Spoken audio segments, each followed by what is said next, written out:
no? Lakas ng ulan, Arnold, oh. Alam mo, naramdaman din namin yan sa Tacloban. Mas malakas pang ulan at mas malakas na hangin. At some point, wala ka ng, hindi ko na mabasa yung notes ko kasi basa na yung mga notes ko.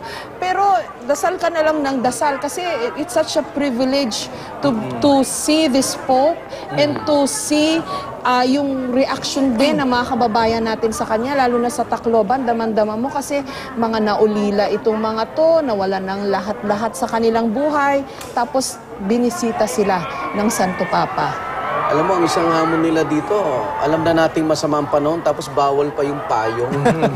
Diba kasi yung kapote, hindi na, kaya basang-basa. Soaking wet talaga. Pero hindi natinag po yung yung pananampalataya. Ganyan mo ba talaga yung mga kasamahan natin sa pananampalataya? Kasi nagulat ako sa pinapakita nilang katatagan, pero doon sa pang-araw-araw, no? At saka yung mga trabaho tungkol natin, like yung pagsisimba na lang, no? Hindi nakikita sa ibang simbahan yung ganung debosyon, no? Kung hindi pa si Santo Papa ang magmimisa. So, meron tayong parang, sabi niya nga, no, magsuri uli ang simbahan. At to examine ourselves. At araw-araw na magkaroon ng pagbabago, yung konsensya daw, no? Gandang mga mensahe.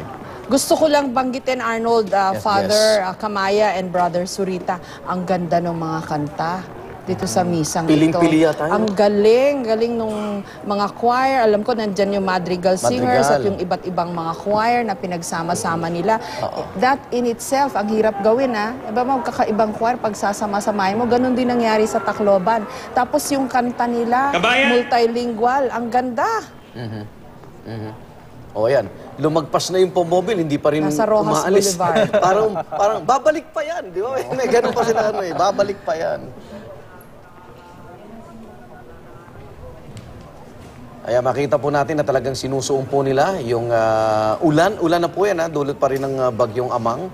At habang iniintay pa rin doon sa ibang lugar, yung pagbalik po ni Santo Papa dyan po sa residente ng ating Papal Nuncio, no? Na kung saan siya naging pansamantala din niyang tahanan, no? Father, baka may gusto pa ho kayong i-share na hindi ho namin natanong ni Arnold ngayong hapon. Doon sa homily ho, meron ho ba kayong gusto pang maidagdag na mga turo niya at paalala po sa ating mga Katoliko? Siguro po yung una, yung kanyang sinabi kanina tungkol sa family. Kasi inugnay niya na ang isang bata ay pinotektahan ng isang pamilya. Okay. At kinakailangan din, sabi niya, bilang isang pamilya ng mga mananampalataya ay we also have to protect also the families, the Filipino families, sapagkat mahalaga ang pamilya. Ito ang pundasyon ng proteksyon ng isang bata, gaya ng Santo Niño. Ayun. Gusto kong i-connect yung pamilya, yung setting ng pamilya. Nung sinabi niya itong Santo Niño, no, yun yung nangyari sa ating Panginoon, na nandun siya sa pamilya. And sinabi niya ito yung magandang expression ng pagiging magkakapatid, no? Lalong-lalo na nakita yon na miyembro tayo ng isang pamilya nung dumating yung bagyo. Yung mga nasalanta, nandun sila pero tumulong, no? Ang iba't ibang mga Pilipino sa kanila. At yung Santo Niño, binigyan proteksyon ni Saint Joseph, di ba? Parang ganun.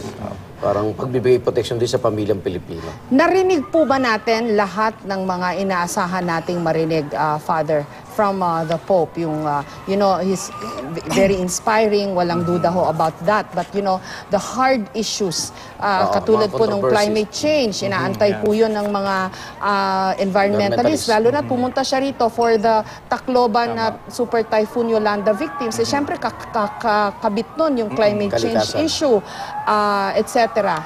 Yeah, halimbawa yung sa climate issue, ito yung nabasa ko, no? Na pagkatapos nito, magsusulat siya ng isang dokumento para dito lang. Sa kalikasan. Ito ho ba yung encyclical na encyclical. Encyclical, yes. Okay. Sabi ho ni John Allen, yung famous na papal biographer ng CNN, this is one pope na, very inspiring, ganyan, but actually wala pa raw hong nababago sa teachings ng church. Wala pa siyang naililay na groundwork na merong major na mangyayari talaga sa teachings ng simbahan. Brother Zurita. So hopefully, in the future, kasi nga marami na siyang ginawang mga preparation, hopefully we'll be able to hear yung mga bagong pronouncements na to nating mahal na Santo Papa. Okay. Naku, maraming salamat po sa pagsama po sa amin, Father Joel Camaya at Brother Clifford Sorita.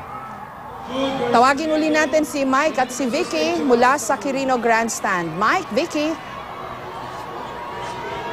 Nako, Jessica, Igan, talagang ang masasabi ko lang, binuhay ni Pope Francis ang ating pananampalataya sa isang Diyos na magpapatawad at di tayo pababayaan. Ika nga, partner, may isa akong nakausap dyan. Ang sinabi niya, alam mo, dahil nakita ko si St. Francis, gusto ko nang maging mabait. Jessica, Arnold, uwihan na mga tao. Siguro naman hindi kayo tututol kung sasabihin namin na walang uuwi galing dito sa Luneta ngayong gabi nang hindi nakangiti, nang hindi rin basa. Pero okay lang. Lahat tayo, Mike, Vicky, blessed by the Pope. Salamat po sa... Okay, may mga helicopter pa. Okay. So, hanggang dyan na lang po. Si Pope Francis dito sa Luneta, partner. Sige, Igan, Jessica. Salamat sa inyong pagtutok. Tuloy-tuloy po ang ating special coverage. At narito po sina... Pia Arcangel at Jiggy Manikad para sa 24 oras ngayong araw ng linggo. Maraming salamat, Jessica at Igan. At kasalukuyan nga po isinasagawa ang motorcade ng Santo Papa matapos nga po ang concluding mass ng kanyang papal visit. At mula sa Quirino Grandstand, pupunta siya muli sa Nunciature. At ngayon, Jiggy, kita naman natin, no? Gaya ng sinabi ni na Vicky at Mike, walang umuwi nang hindi nakangiti. At sa ngayon, yung mga nakaantabay, wala pa talagang umuwi. Wala pa umuwi, kahit dumaan na, nandun pa rin sila. At sakay pa rin kasi no, yung Santo Papa ng kanyang jeepney-inspired Pope Mobile. Na unang beses niyang ginamit kanina papunta sa Luneta. Matapos nga po ang misa kanina, ay nag-ikot pangang muli si Pope Francis sa paligid ng grandstand upang muling mabati ang mga tao. Pag-uwi sa Apostolic Nunciature ay inaasang magpapahinga na muli ang Santo Papa. Ito na ang kanyang huling aktibidad bago ang departure ceremony bukas pabalik ng Vatican. At sa kabilang piya ng mga kapuso nitong napakalakas na ulan, talagang kitang-kita natin yung pagtsatsaga at pagiging masaya ng ating mga kababayan para lamang masilayan ang mahal na Santo Papa. Actually, Jiggy, pag titignan mo lang, no, yung dami ng tao, kung yun lang yung pagbabasihan mo at malayo, no, yung shot, isipin mo hindi umuulan eh. Kaya lang nakikita natin pag tinatamaan ng ilaw, halimbawa yung headlights ng Pope Mobile, doon natin marirealize kung gaano pala kalakas, no, yung buwas ng ulan, pero yung mga tao kasi hindi nagsisialisan. At saka yun nga, no, yung nabanggit mo na kung wide shot, di mo maalalaman na umuulan dahil di mo mapapansin na nakakapote. Pero yung pong mga kababayan natin ay halos ganito po, mapwera sa hangin na malakas kapo sa Tacloban, halos ganito po ang kanilang sinapit dahil sa malakas na ulan, ginaw at gutom sigurado, pagod ang inabot niya. Pero sa oras na malapitan sila at madaanan ng Santo Papa, burado lahat ng mga kanilang sakripisyong ginawa. Eto nakikita natin rin yung mga nagdala pa rin nung kanilang mga imahe ng Santo Niño dahil sabi nga ng CBCP, kung maaari magdala kayo ng mga inyong mga Santo Niño sa bahay, sa mga opisina, di ba? Marami meron sila sa kanilang mga negosyo. Naglalagay sila ng imahe ng Santo Niño, dalhin daw nila dahil kahit paano mababasbasan ito ng Santo Papa. At saka, Jiggy, napapansin natin, di ba halimbawa kahapon din sa Tacloban, kapag tumitingin siya, lumilingon, minsan parang nagsasign of the cross din siya, di ba? Nagsasign of the cross, talagang nagbe-bless at nagbabanggit siya ng mga maikling dasal. Dito sa nangyayari po ngayon ay nakita rin natin kahanga-hanga talaga yung lakas ng Santo Papa sa kabila nung haba ng oras ng kanyang aktibidad para sa buong araw. Nakikita nyo, mahirap din ho yan na ngayon naman nakatayo siya at nag-iikot sa mga kababayan natin.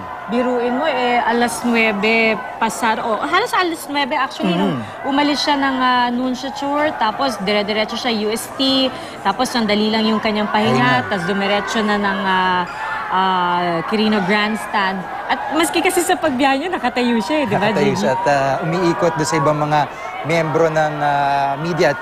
Itong ginagawa po ng Santo Papa ay very inspiring para sa karamihan sa atin. At yung mga nakikita ko nga, yung mga nanonood sa bahay-bahay nila, yung mga nanonood sa mga sari-sari store, mga terminal ng tricycle, naluluha talaga sa oras na naririnig nila itong mga mensahe ng Santo Papa.